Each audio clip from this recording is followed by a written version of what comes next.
और आपसे मेरा निवेदन इस बात का है, आंदोलन सही दिशा में है, आप आगे बढ़ते जाइए, साथ देते जाइए। एक दिन इस देश में 110% पुरानी पेंशन बहाल होगी। हमारा परिवार उसी को वोट देगा जो हमारे भविष्य के बारे में सोचेंगे। हम सरकार उसी को चुनेंगे जो हमारे भविष्य के बारे में सोचेंगे। हमारा परिवार एकदम संकल्पित हो गया है कि जब तक हमारे परिवार का जो सहारा है, जो ओपीएस है, वो नहीं मिलेगा, हम लोग सरकार को वैसे सरकार को नहीं चुनेंगे जो हमारे भविष्य के बारे में नहीं सोचेगा। एनपीएस कोई पेंशन नहीं है, नो पेंशन है। हम सरकार से ही मांग करते हैं कि हम लोग को भी जितना जल्दी हो पुरानी पेंशन में हम लोग को लाएं, ताकि हम लोग का भी बुढ़ापा सुरक्षित हो।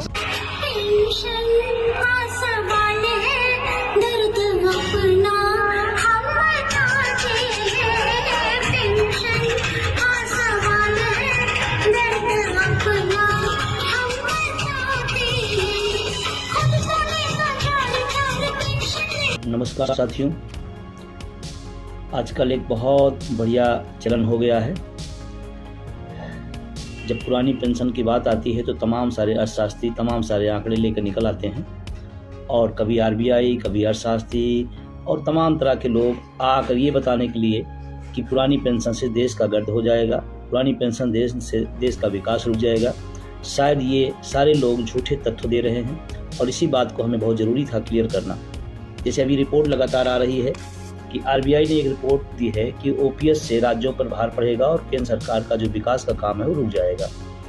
मजे की बात है, आपको जानकारी के लिए बता दूं, जिस आरबीआई के अधिकारी लोग ये रिपोर्ट दे रहे हैं, अगर उनकी आप सैलरी की बात करेंगे तो वहाँ पर जो बड़े लगभग 2% के जो अधिकारी होते हैं लगभग आरबीआई के, जिनका सालाना वेतन 73.1 लाख से ज़्यादा, 1% ऐसे भी अधिकारी होते हैं जिनकी 96 लाख से ज़्यादा की सैलरी होती है आरबीआई के अधिकारियों की।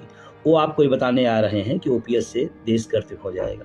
शायद अगर वो इस बात को सोचते कि इतनी बड़ी सैलरी ले रहे हैं तो उससे गर्द में देश नहीं जाएगा। लगातार अर्थशास्त्री लोग यही बात बोल रहे हैं और ये बोल नहीं रहे बल्कि बुलवाए जा रहे हैं। ओपीएस के पद के खिलाफ में एक माहौल पैदा किया जा रहा है। और अगर मैं कुछ सवाल रखना चाहता हूँ, अगर ये बात मेरी झूठी है तो फिर विभाग के लोग इसका खंडन करें आकर के। जिन लोगों ने तथ्य झूठे दिए हो वो लोग खंडन करें। 2014 के पहले जो कॉर्पोरेट टैक्स हुआ करता था वो 30% हुआ करता था, वो 22% कर दिया गया। किसका फायदा हो रहा है, देश का या उद्योगपतियों का? 2023-24 के अगर हम आंकड़ों की बात करें तो लगभग 35,000 करोड़ की राहत पूंजीपतियों को दी गई है। देश का विकास हो रहा है या पूंजीपतियों का विकास हो रहा है? आपको अगर बात करें तो लगभग 17.46 लाख करोड़ रुपए बैंक का बट्टे खाते में डाल दिया गया है। देश का विकास हो रहा है। तमाम सारे ऐसे आंकड़े हैं जो झुठला रहे हैं इस बात को कि पुरानी पेंशन से देश के विकास नहीं रुकने वाला है बल्कि देश का विकास होने वाला है, जबकि लगातार तमाम माध्यमों से झूठ फैलाया जा रहा है।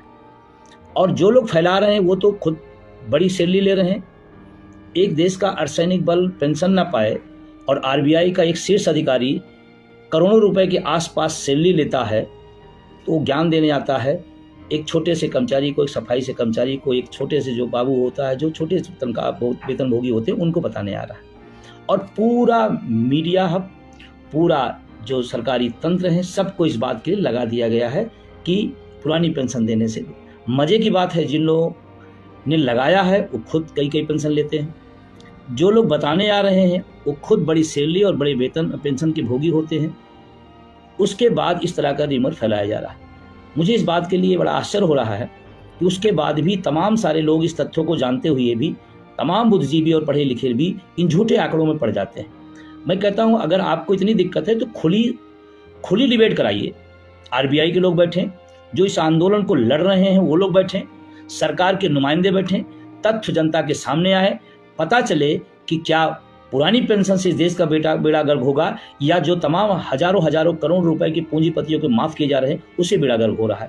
तमाम सारे उससे उद्योगपति हैं जो देश के मेहनत कश लोगों का, वो गरीब गुरबा किसान जो इस देश के लिए टैक्स देता है, उस टैक्स के पैसे को लेकर के चला गया है बाहर। आज तक मजबूत सरकार उन कमजोर भगोड़ों को वापस नहीं ला पाई है और तमाम सुधार की बातें होती हैं। और मजे बात इसमें देखें कि दो तरह के तथ्य रखे जा रहे हैं। एक तरफ बताया जा रहा है कि हम दुनिया के एक आर्थिक महाशक्ति बनने जा रहे हैं या बन गए हैं और हमें पेंशन देने में दिक्कत होती है।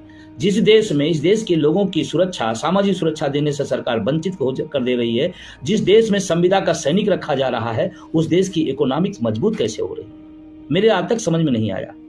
और या तो दोनों बातें एक साथ ना कही जाए, या तो कहा जाए कि हाँ देश आर्थिक संकट में है, आप लोग भी इसमें मदद करिए। एक तरफ आप दूसरी बातें किएंगे और तमाम सारी ऐसी योजनाओं में इस देश के मेहनतकश लोगों के टैक्स का पैसा फूंका जा रहा है जिसका इंतहा नहीं है। और मैं पूरी जिम्मेदारी के साथ ये बात कहना चाहता हूं, इस देश में मैं फिर एक बात उठाऊंगा, चुनावी बांड इस देश का सबसे बड़ा भ्रष्टाचार है, जिसको छिपाया जा रहा है, जिसको बताया नहीं जा रहा है। एक बार जितने भी अर्थशास्त्री हैं, जितने भी वित्त विभाग के जानकार लोग हैं, आरबीआई के लोग हैं, मैं उनसे निवेदन करना चाहता हूं कि इस पर एक रिपोर्ट प्रस्तुत करें और जनता के सामने लाएं। दूसरी बात, इस देश के नेताओं की सुरक्षा में कितना पैसा खर्चा हो रहा है, उनकी सुविधाओं पर कितना पैसा खर्चा हो रहा है, इस पर भी आरबीआई अपनी रिपोर्ट प्रस्तुत करे। अपनी सुख सुविधाओं पर आरबीआई खुद कितना पैसा खर्चा करा, इसकी भी रिपोर्ट प्रस्तुत करे, क्योंकि आरबीआई का पैसा नहीं है, वो इस देश के मेहनतकश लोगों का पैसा है, जो इस देश के लिए योगदान देते हैं, उनका पैसा है। ये किसी एक राजनेता या किसी मुख्यमंत्री या प्रधानमंत्री का पैसा नहीं है, आरबीआई के गवर्नर का पैसा नहीं, इस देश के मेहनतकश लोगों का पैसा है जो टैक्स देते हैं। और अगर टैक्स दे रहे हैं तो हिसाब लेने की भी उनका अधिकार है। तो आरबीआई से मेरा निवेदन है कि आरबीआई के लोग अपने वेतन को देखें, अपनी सुविधाओं को देखें, उस पर एक रिपोर्ट प्रस्तुत करें और नेताओं की सुख सुविधाओं पर अपनी रिपोर्ट प्रस्तुत करें। उसके बाद फिर कोई बातचीत आगे की जाए, अन्यथा देश को गुमराह न किया जाए और एक पूरे देश के अंदर एक माहौल पैदा किया जा रहा है, ओपीएस से देश का सत्यानाश हो जाए। मैं कहता हूं, इसके पहले जब देश गरीब था, इकोनॉमी बहुत कमजोर थी, तो कैसे पैसा दिया जा रहा था। और फिर मैं कहता हूं, ये महत्वपूर्ण इकोनॉमिक्स किस काम की भाई, मजबूत अर्थव्यवस्था किस काम की, उस काम की देश की रक्षा के लिए संविदा पर सैनिक अग्निवीर रखेगा, देश के अर्धसैनिक बलों को पुरानी पेंशन से वंचित कर, किस मजबूती की बात, कौन सी अर्थव्यवस्था मजबूत हो रही है। हाँ, कुछ लोगों के लिए मजबूत हो रही होगी।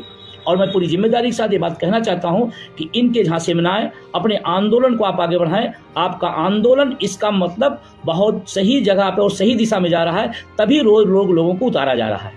अगर उतारा जा रहा तो आपको निराश होने की जरूरत नहीं है, आपको और मजबूती से अटेवा एवं ओपीएस के साथ खड़ा होना पड़ेगा, जिससे ये जो कुलबुलाहट है, जो झुंझलाहट है, जो लोगों से बुलवाया जा रहा है, वो तथ्य सामने आने चाहिए और आना चाहिए। और हम तो स्वागत करना चाहते हैं, लेकिन तथ्य एक तरफा ना आए।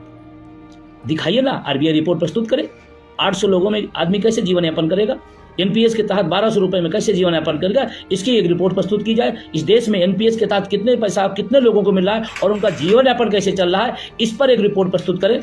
वो चाहे देश के अर्थशास्त्री हो, वो चाहे देश का हमारा आरबीआई हो, या और तमाम सारे जो यंत्र चलाए जा रहे हैं।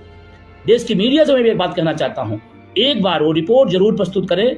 इस देश में एनपीएस के तहत जो लोगों को पैसा मिल रहा है, उसके तहत उनका जीवन यापन कैसे चल रहा है। इन तथ्यों को अगर आप देखेंगे तो इस आंदोलन को बलगलाने के लिए, इस आंदोलन को दिग्भ्रमित करने के लिए ये प्रोपेगेंडा है। मैं पढ़े लिखे उस समाज से अपील करना चाहता हूं, तथ्यों को पढ़ें और मजबूती से अपनी बात रखें और अपने आंदोलन को मजबूत करें।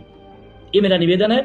आने वाले टाइम में और तमाम आंकड़ों के साथ मैं आपके साथ प्रस्तुत होऊंगा और आपसे मेरा निवेदन इस बात का है, आंदोलन सही दिशा में है, आप आगे बढ़ते जाइए, साथ देते जाइए। एक दिन इस देश में 110% पुरानी पेंशन बहाल होगी।